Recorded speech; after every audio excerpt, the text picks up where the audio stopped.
Hey guys, welcome back to my channel. If this is your first time, hi, welcome. My name is Janice. I hope you enjoy your time here on my channel.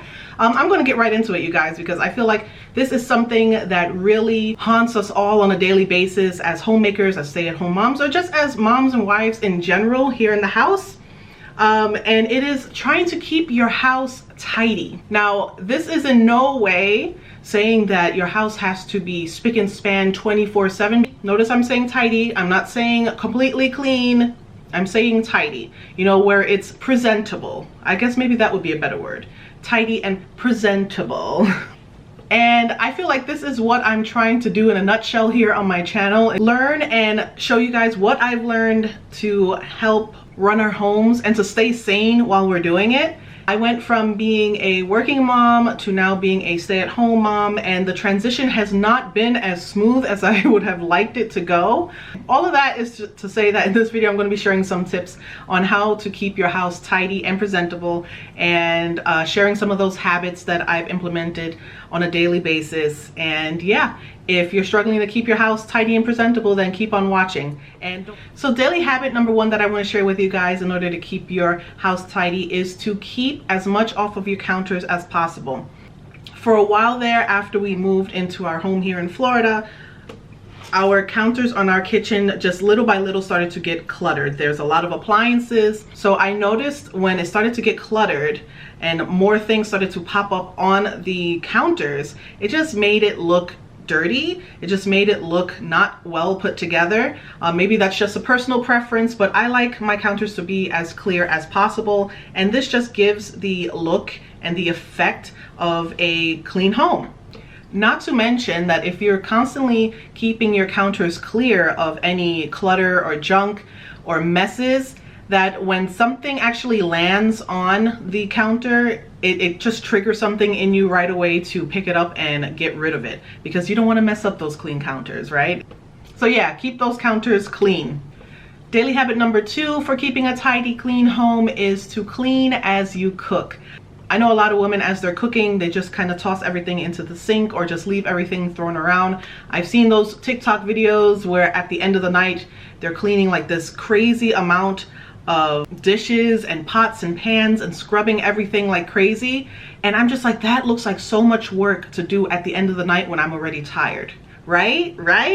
No, I'm not gonna say that this happens 100% of the time, but about 95% of the time as I'm cooking and I'm throwing things into the sink, I'm also washing those things and putting them to dry. Chances are that while you're cooking, there's going to be some downtime at some point while things are cooking, boiling, frying, or whatever. And that is your chance to actually clean up the mess around you instead of leaving it to the end.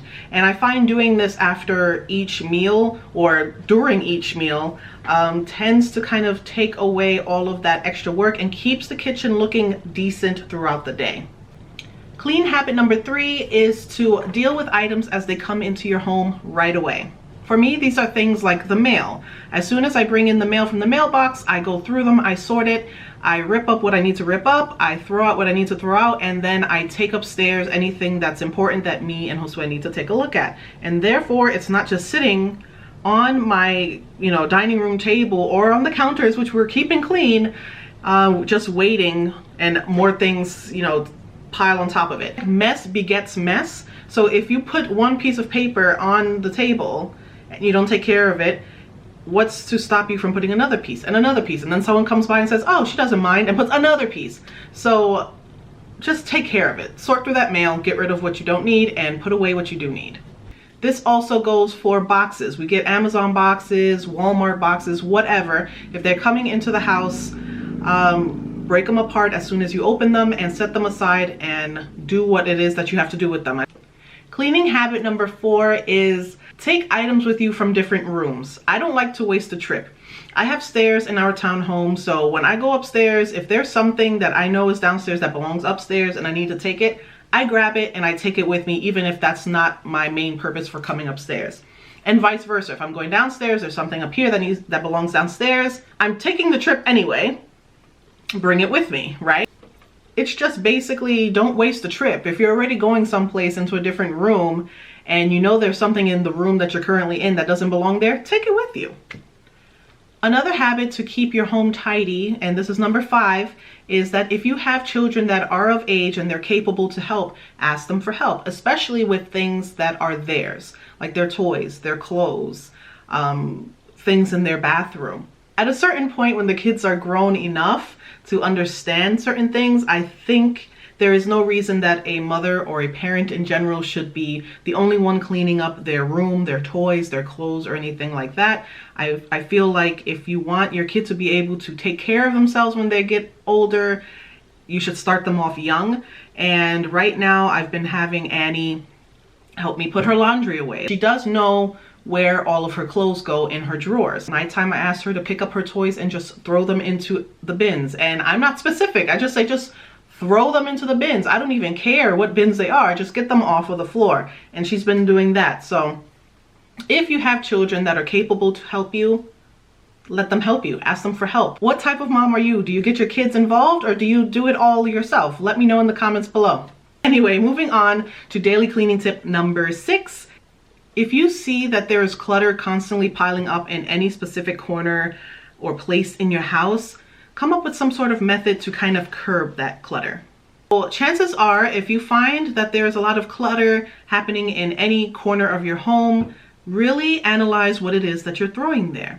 Why are you throwing it there? Is it because you just don't have a specific place for this kind of stuff? Or is it because you just have too much of that stuff and you have nowhere else to put it? If it's the latter, then I think it's time to consider decluttering some stuff. And if it was that you didn't have a space for that certain thing that keeps popping up in the corner of your house, find a space for it. I mean, I think that's pretty self-explanatory, right? Daily habit number 7 to help you keep your home tidy. Speed clean twice daily for at least 10 to 15 minutes. Towards the end of the day when I'm feeling tired and I just want to kind of clean up around in my living room and maybe just do a last minute wipe of the sink and the kitchen counters, I set an alarm for myself. I set a timer for 10 minutes and I race against the clock, and this kind of gets me, you know, pumped up and moving. I want to see how much I can get done in these 10 minutes. I mean, I'm very competitive, which is why I don't like to really compete in a lot of things, because I'm competitive and I'm a sore loser. I don't like to lose. And yeah, but my nature is that I'm competitive, and if I give myself a timer, a set time of 10 minutes or 15 minutes, whatever, I want to make sure I get it all done before that time is up. And that makes it a lot more fun. That makes the time go by faster, and I get a lot more done because I'm like focused, honed in on what it is that needs to get done in this time. So I do that twice daily. Usually it's after I feed the kids lunch during the week, and then after dinner time, like right before I retire to the boudoir. Cleaning habit number 8, and that is cleaning the kitchen sink. Cleaning the sink, washing the sink, disinfecting it at the end of the night, I feel like makes all of the difference, because not only does it put you to sleep knowing that your kitchen is completely clean, but when you wake up in the morning, it's just a whole new world that's opened up to you when you realize that your kitchen is just in tip-top shape. And then throughout the day, like I said, cleanliness begets cleanliness. So if something is clean and you love the way it looks when it's clean, chances are you're going to try and keep that thing clean more throughout the day. So I've given you 8 daily cleaning habits that can help you keep your house tidy and presentable throughout the day. Are there any that you feel like I missed? Are there any that you do throughout the day that you think are like an absolute must in order to keep your home clean? Let us know. Share it with us down below in the comments. We would all appreciate it. So that's going to be it for this video, you guys. Thank you so much for watching. Don't forget to give this video a thumbs up if you enjoyed it, if you got anything out of it. If you're not subscribed to my channel, go ahead and hit the subscribe button now, plus the little notification bell that pops up next to it, so that you can be notified of when my next video goes up on my channel. And I will see you in that next video, hopefully. Toodaloo!